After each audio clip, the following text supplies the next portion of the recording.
So today I wanted to do something a little bit different. I've been kind of talking about it, but we haven't really quantified how these newer heroes are in compared to, let's just say, Eloise, that we know is the god tier early game hero. And I really wanted to stack up and compare them one by one to see where they are. So let's see who's Eloise tier and who's not even close when it comes to the past couple years heroes. Hopefully you guys enjoy this one. Let me know what you guys think if you want to move anybody around in these tiers. But honestly, I probably won't get too many complaints. Let's jump right into it.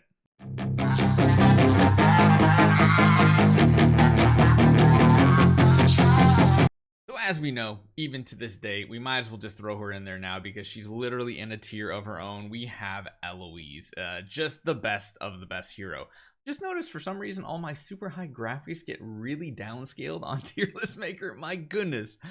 I mean, you can see it's literally the same file between here and up there, but we're gonna have to deal with what it is because, well, let's go through some of these heroes. We'll go potentially from some, let's go from the newest ones kind of and work our way backwards. Let's see how good they actually are. So we got Luna in here. My goodness, these look horrible. What is going on with tier list maker? They really downscale these images. Anyway, she's like okay. She definitely doesn't have like a crazy high amount of damage or anything. Is she amazing? No. Is she bad? No, but she's just not really that great because she doesn't have a self heal or anything like that. But the person who does have it and is actually the second on this list, I think, is going to be Patricia. Patricia is actually the closest thing we've gotten in a very, very long time to be Eloise tier. However, she's still not quite there. Is she good? Yes.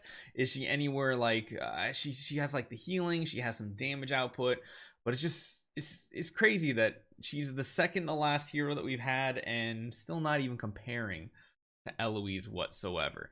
So those are the most recent two from this year. Let's just start going with some other heroes. We have Annabelle, which Annabelle wasn't horrible. She wasn't a Transcendence hero, so that kind of says something that she was still like, honestly, I'd put her up in B tier just because she actually does have some useless uses with those dread puppets and stuff.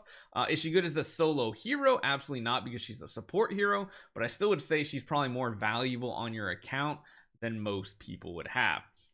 Next up, we have Arania. Arania, again, is kind of like that weird healing hero that just doesn't really do much. She also has burn damage. Can't really do much of anything solo. So in reality, I think I'm going to put her down to D tier.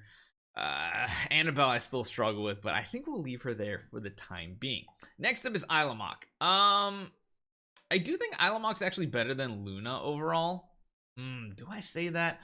I don't know. He does struggle with Sealand getting damage out, but he's a really tanky hero. And he does convert into a really good Transcendence hero, which I guess means something. It's alright.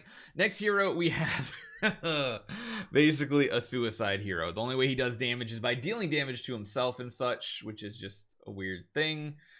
Granted, that's more or less the Transcendence Azrael version. The regular version just kind of dies and resurrects, which does have some uses as like a random support hero to revive if you have some synergy, like maybe even with Patricia. When allies die, she does get a buff and stuff like that. So maybe, kind of, sorta, but not great overall. Another one we have on this list is Betty. Betty I will put up in the B tier here just because she does have some uses, considering she can twine and she can do some kind of decent things like that. Very, very close to being good enough to use, but in the early game, she just really lacks survivability and a whole bunch of other stuff. I will put, I think, Elena in the C tier just because she does have some niche uses, especially when it comes to like broken spaces, trying to beat those last couple levels. Elena can actually do really, really good draining energy and stuff. But overall, she's just another hero that we are not really using.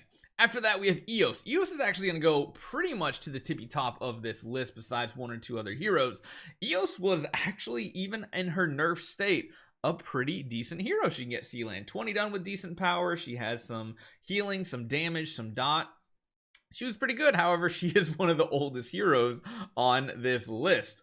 Speaking of old heroes, we're going to put the next hero up here as well. The closest thing we've ever gotten to Eloise in the early game, and that is Holmes Young. He's very, very strong. He does turn into a Transcendence hero, but his doves, his poison damage, all the stuff that he's got, he's kind of got a complete kit. and he is like the second best option for first E5 hero behind Eloise. So like, he's decent. Is he god tier? No, I wouldn't say so. Is he really, really good? Yes, but again, this kind of goes back to the state where I went. Holmes Young and Eos, two of the oldest heroes on this list and two of the most useful overall. After that, we do need to throw Freya on this list, but I have not had many uses for a regular version of Freya. To be honest, it feels like it's been forever since we have ever even used one, so we're going to keep her way down in this list just because, again, she plays more of that support hero role, even though she is a ranger.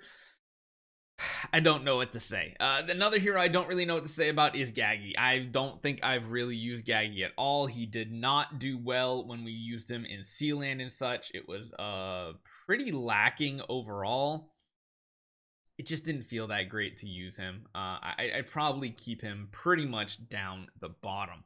We have another hero on this list that is going down the bottom too, and it's because he's one of the non-transcendents. The few, I put like him and Annabelle on this list that don't turn into transcendents, but they came out still during that kind of time period where like transcendence heroes were coming out. So it was a weird kind of thing. It was before the second generation came out, but he can revive, but it's like a much worse version than Azrael's, so he's going to go in a tier lower than that.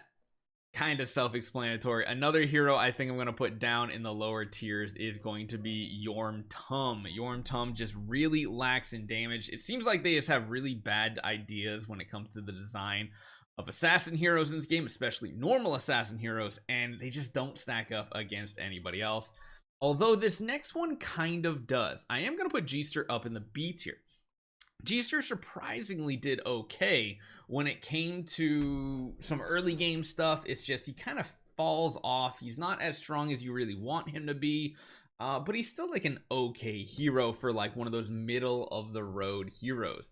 Another one that I'm gonna probably put in a similar spot, it's probably gonna be Mockman. Mockman had some uses. He kind of had some decent damage. He did fall off. He wasn't really an early game hero, and besides using him as a tenant, kind of just really lacks in power. Now the last two I'm gonna say are gonna be really, really good ones. We're gonna throw them up here at the same time. We're gonna go with Natalie and Vulcan. One thing they have done pretty well, if you notice, most of the light heroes that are normal heroes are pretty solid. They can get Sealand 20 done pretty much easily, and they have some decent power. However, building them as your first hero, even to this day, still kind of a struggle. So yeah, let me know what you guys think. I mean, it just feels like the newer the hero, like the lower the tier kind of for the majority of them. Granted, there's some like Patricia who break the mold next to Eos here. Like there are some that do still kind of match up versus what we're used to seeing, but I don't know why this hero here isn't down here by 3 years later and all these are up the top. I hope they change something like that. I will be so excited if the new heroes that come out that aren't transcendents are busted overpowered for the early game, because that's just going to mix up the meta and change up potentially build orders of heroes as well. And I think that's the biggest shakeup we could use, and it would reinvigorate the game. I know it would reinvigorate me, and I'd want to try a ton of new builds in the early game. But hey, let me know what you guys think. Hopefully you guys enjoy this one. I'll see you guys next time.